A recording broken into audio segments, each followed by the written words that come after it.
Kia ora. Hello, IBI Australia. I'm Julia Marshall, founder and publisher of Gecko Press, small by choice, independent publisher of what we call curiously good children's books from around the world. In 2005, when I started Gecko Press, I'd read that only 1% of books that were published in the UK were in translation. And when I told that figure to the Swedish publisher of Margaret Mahi, he said, "I'm surprised that figure is so high." And when I went to buy the rights to the first book, Can You Whistle Johanna by Ulf Stark, which we've recently re-released. It's a quintessential Gecko Press book, I believe. I could see that the rights had been sold to 20 languages, but not English. And when I said that's weird, they said that's not weird, that's normal. And so really that was the start of Gecko Press. We now sell our books in Australia and New Zealand, obviously, with our partner Walker Books as sales and distribution, and also in the UK and North America. And then we export to the rest of the world our English versions of those books that we choose. The criteria, I'll just briefly do the criteria for the books that we choose. We're looking for, well, I start with the internationally award-winning authors and illustrators from the country, and then we're looking for books that are warm, that are child-focused, that frequently funny, books with emotion, with a beginning and a middle and an end, books that stop us in our tracks a bit and take us back to the heart of childhood, books that we haven't seen before. They are beautifully produced, or we try, on good paper, sustainably sourced paper with stitched bindings, so they can be read and reread. So how many books does Gecko Press publish each year, and how many of these have been translated? We publish 15 to 18 books a year, and that's enough. 85% of those are translations, and the other we do 2 or 3 books a year, original, where we're working with the author and the illustrator. And those are the books that we then try and send back to the rest of the world via rights sales. Can we talk about the way books come to our attention, and whether we feel there are gems that we miss? Yes, definitely. And some of our gems are not gems of others. So it's this is a curated list. It's a personal list. And the way that we find books are, well, not now obviously, but up till now, I would go to Frankfurt and Bologna book fairs at the very minimum. There I would have appointments with 70 or so publishers that we've built up relationships with over the years, and those publishers would then show me the books on their list that they think match what we're looking for at Gecko Press.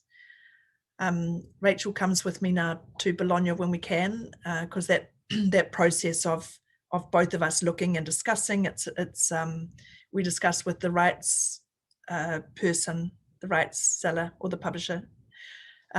We talk about the illustrator, we talk about the author, where does this fit, what's the positioning of it, how does this book fit in with other books by that writer. We talk about whether we think it will fit for us. Sometimes the London rep comes with me as well, and that means that we get that perception as well about whether she might tell me whether the books, whether there's something else that she feels in that area already available, in which case we won't, because we're trying to be curiously good. And of course, the best way to find books is by word of mouth, which is exactly the same way that we find books to read, via our friends who know what we might be looking for. And that's really, really important. I also, of course, look at the IBI notable books lists, that little catalogue. The White Ravens is a really good way of extending our reach. And also those have been sort of curated. And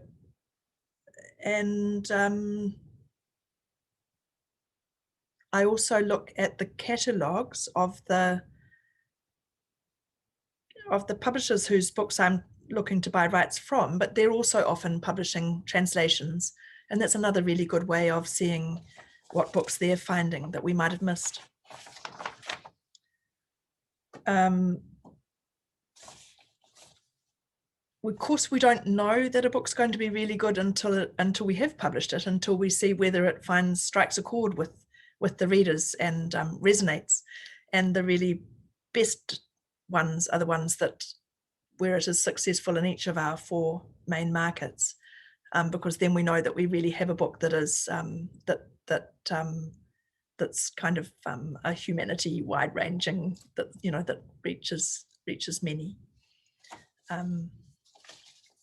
Some books do better in one country than in others. That's fine too. It's just all about knowing and chance sometimes.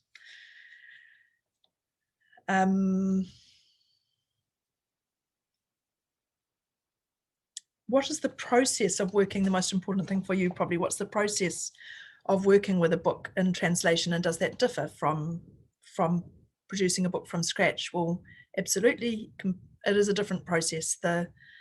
When we're choosing a book, a picture book or a novel, but mostly a picture book, where we are choosing the illustrations and the story and the whole thing. And so our job then is to work with the text, really. And so we have first of all the process of translation, obviously, and then then the book then goes to editing, its first edit.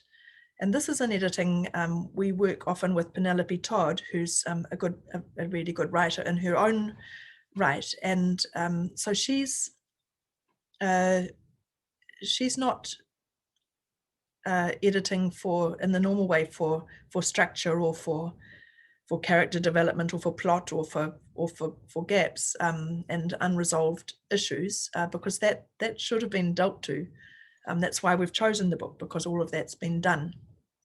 But so her job is to read for voice, to edit for voice, and to make sure that the translation doesn't feel translated. And also in a picture book, there may be quite a lot of reworking, because that's to do with keeping to the spirit of the original.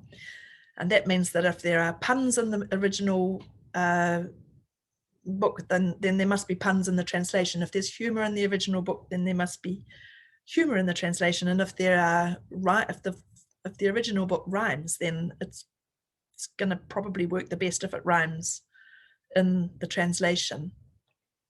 So that's that process. And then we also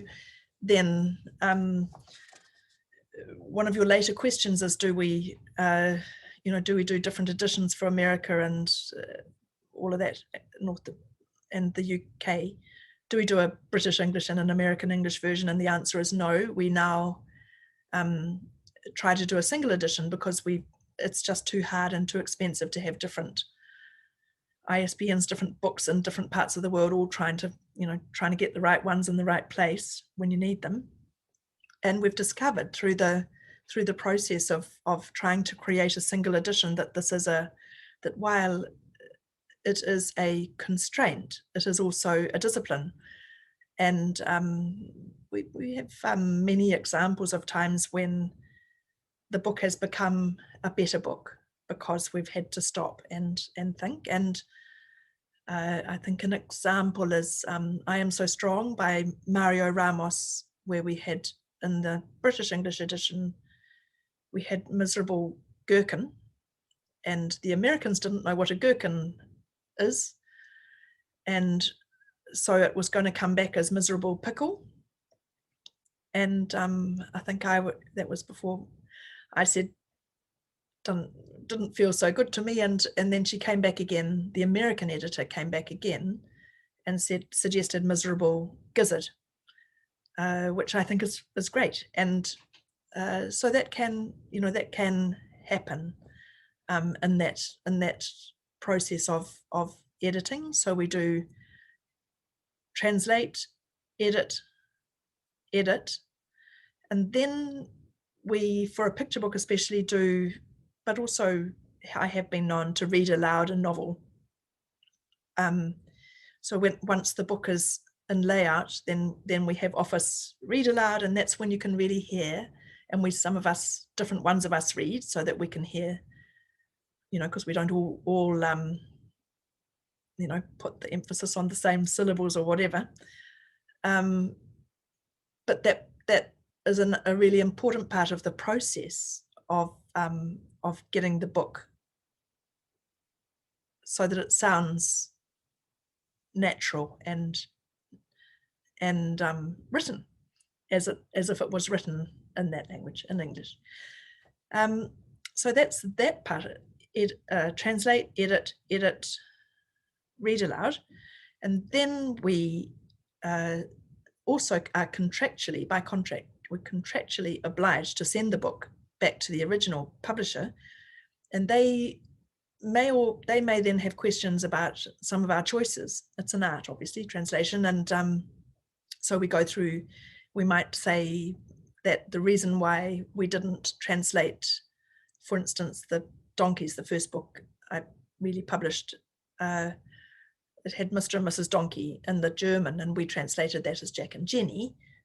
Penelope did that, and so they wanted to know why that was, and we explained that we're not such a formal culture as they are, as the German culture maybe, and also that we had that benefit of the Jack donkey and the Jenny she donkey. So it's that sort of a dialogue, and I think that's a really valuable part of the process, because that's when we know whether a book feels, or it may help us to know whether a book feels as if we've done it justice in the translation.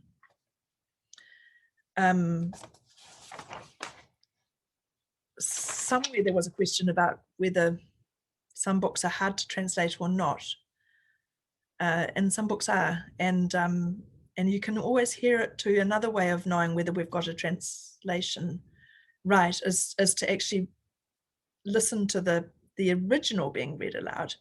I've experienced that with a book that actually just didn't work in translation, and when I heard the German, I could see that it had it did something that we just hadn't managed, and it always felt a bit flat. So that can happen.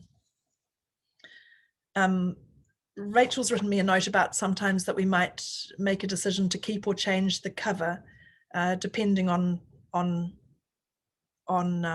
how we think it fits in our market. Just that's another element that we might work with.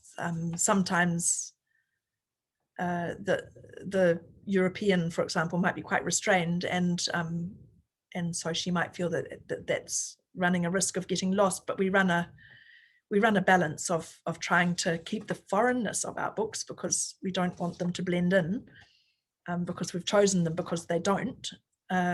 So it's just a little tightrope that we walk.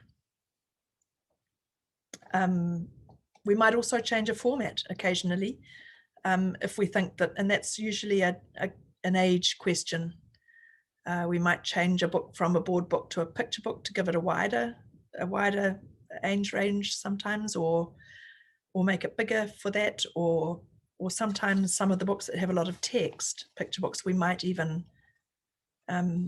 look at as an early reader. We can get that really wrong. All right. Here's the question: can all books be translated? That I've sort of answered, and I guess just to add that picture books can be the hardest to translate because every syllable has to carry its weight. They're like tiny little poems, and they have to be perfect. There's a question here: do we use different translators for the USA or the same as the rest of the English world? Well, of course, we just do one edition, so the answer is no. But we do work with translators from around the world. It depends. It might depend on the style of the original writer. For instance, I translate from Swedish to English, but I enjoy narrative books and dialogue and sort of dry, understated things. I think I can go okay at that, but if there's rhyme or poetry, then I just can't do it. We have two main translators from the French. We do tend to stick with our translators once we start, and if we've changed a translator, it's probably because we're working with increasingly with a translator who's working consistently with that language, so that it's fresh and up to date. And that's why I have to make sure that I keep going back to Sweden.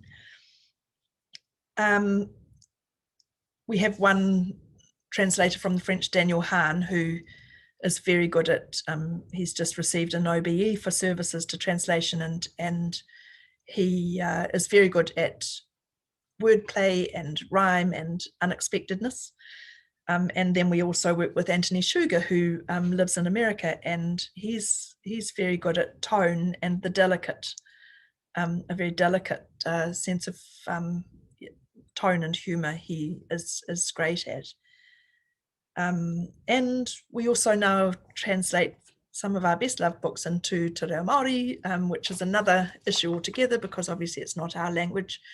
And again, there's a lot of trust and, lots of two editors, advisors, and a lot of listening on our part.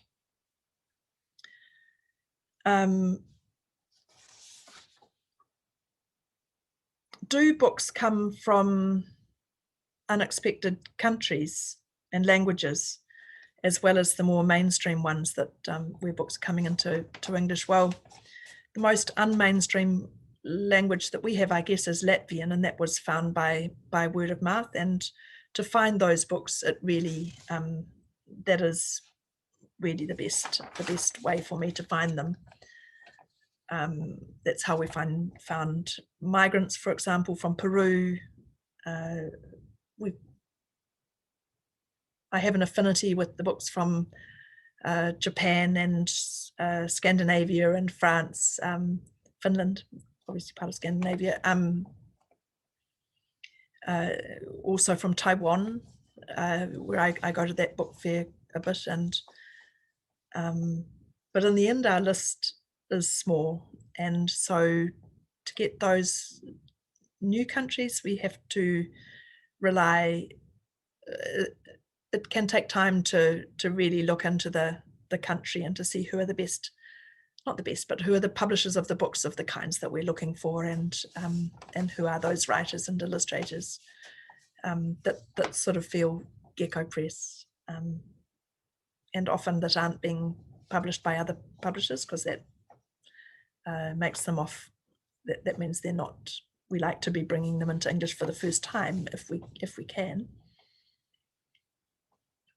There's a question: are there any cultural barriers that make some books we admire unsuitable for the Anglophone market? Well,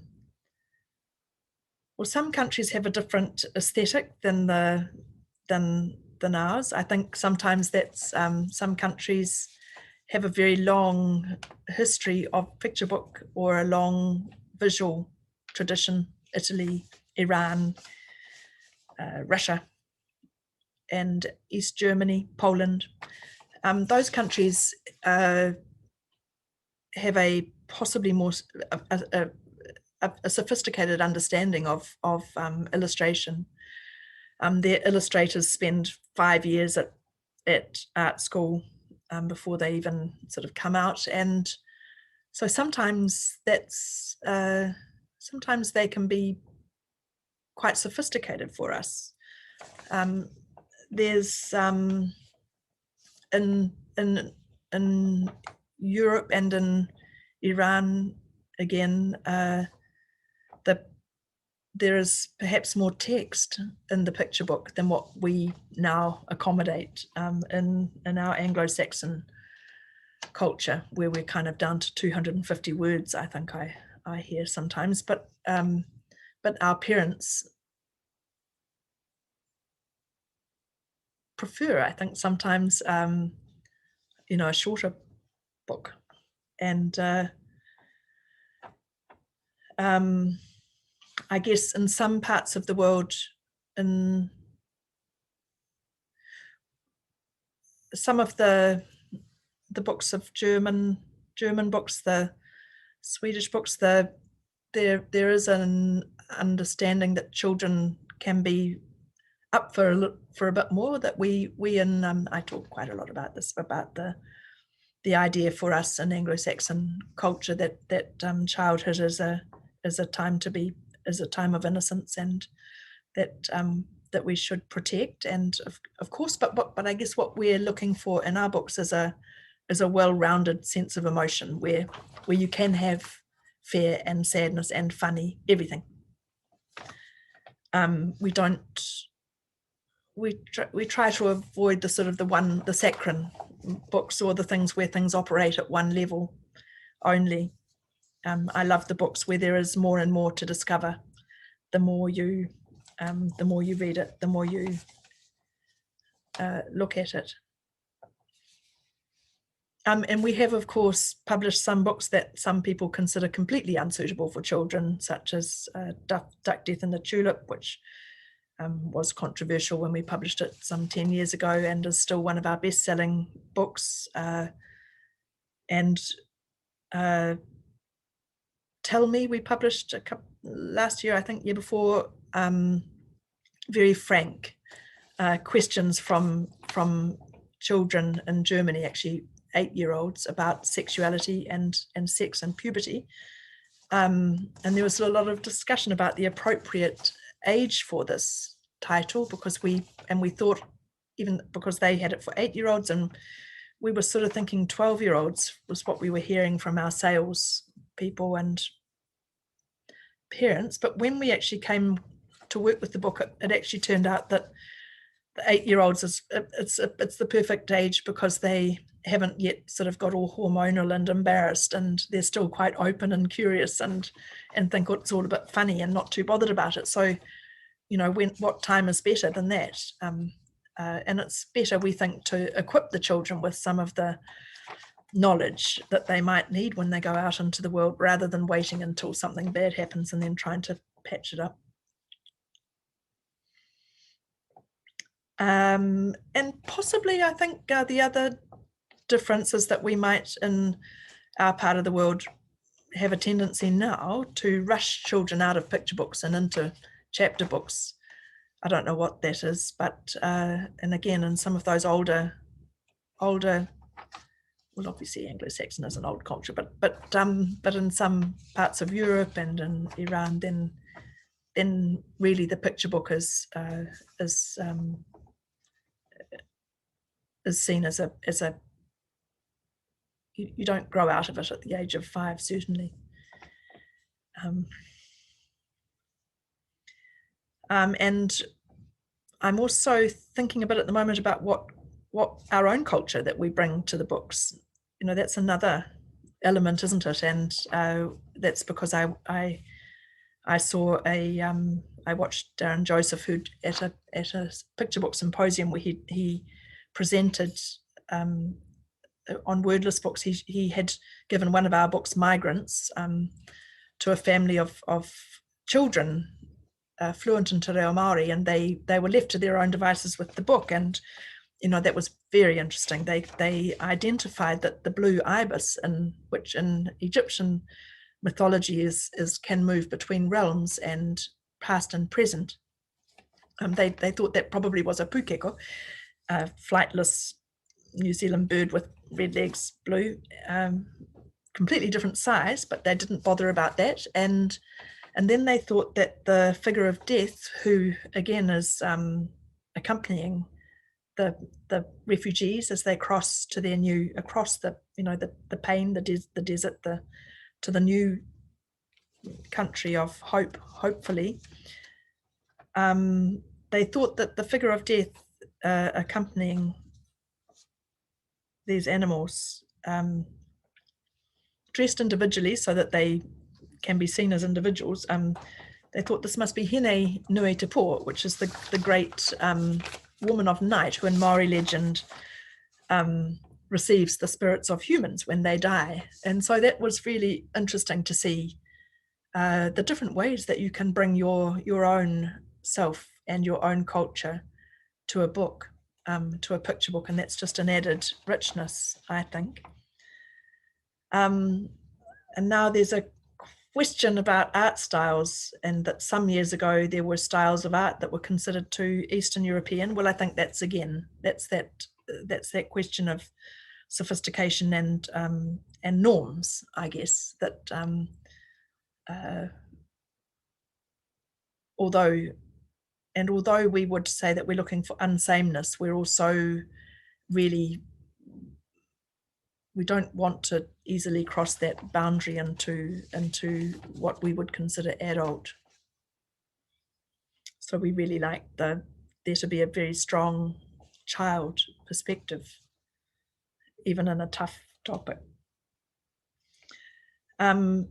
There's a question: since I started publishing, have the buyers become more accustomed to foreign books? And have there been surprises, books that were much more popular than expected, or vice versa? Yes, that's a good question. But for the first one, I think yes, there are many more books published in translation now than when I started, and there's a great movement to open the world, and at the same to be open, and people to be open to reading a book by an author whose name we cannot pronounce necessarily, and at the same time, there's an equally strong movement for local and to celebrate our own local writers and illustrators, and that's equally important. And that's not happening just only in Australia and New Zealand. That's I'm told that localness is around the world. So I think we're just looking for a balance, and we think that yes, we must love our own and support our own, and also then, just so we don't become too inward, it's also good to remain open to what is beyond our shores. It's a balance, and we're just only trying to find these good books, knowing that one good book can spark a lifetime of reading. Who knows where that book can come from? And I guess to finish, it's just to say that I've never absolutely understood the idea of lost in translation. We would much prefer to think of things found. And that's it, things found. Thank you very much for inviting me to talk about these. I could talk a lot, and probably have, but thank you, and thank you to IBI, a wonderful organisation, and all the very best from us at Gecko Press. Thank you.